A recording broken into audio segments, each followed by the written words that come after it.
يبدأ النجاح بفكرة بسيطة، ولكنها قوية بما يكفي لإشعال الحماس والإيمان لدى صاحبها.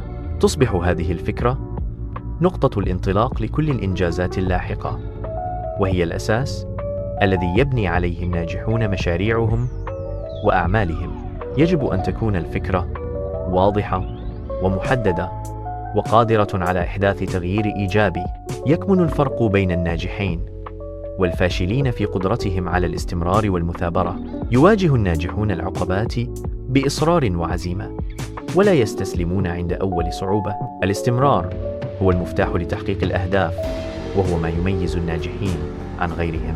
النجاح ليس مجرد حماس مؤقت، بل هو التزام دائم.